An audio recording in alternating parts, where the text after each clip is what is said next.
இந்த வீடியோவில் என்னென்னா பிரின்சஸ் கட் பண்ணும் போது நிறைய பேர் இந்த நேஷ் போடுறதில்ல பிகினர்ஸு. ஸோ இதை கட் பண்ணி எடுக்கும் போதே இந்த மாதிரி நேஷ் போட்டுட்டீங்க அப்படின்னா உங்களுக்கு வந்து நீங்கள் அந்த ஷேப் கொடுக்குறீங்களா, ஷேப் கொடுத்து இந்த கட்டிங் தனியாக எடுக்கும் போதே அந்த நேஷை கரெக்டாக ஃபிக்ஸ் பண்ணிட்டீங்க அப்படின்னா ஸ்டிச் பண்ணும் போதும் அதே மாதிரி அந்த நேஷ் ஒன்றா ஜாயிண்ட் ஆச்சு அப்படின்னா உங்களுக்கு வந்து ஷேப் கரெக்டாக வரும். ஸோ அதை எப்படின்னு ஸ்டிச் பண்ணி காட்டுறேன் பாருங்கள்.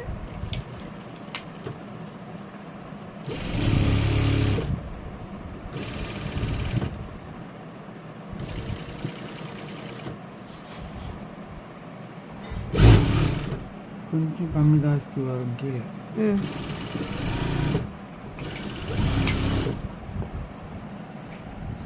பாருங்கள் அந்த ஷேப் டாட் கரெக்டாக வந்திருக்கு அப்படியே ஃபினிஷிங்.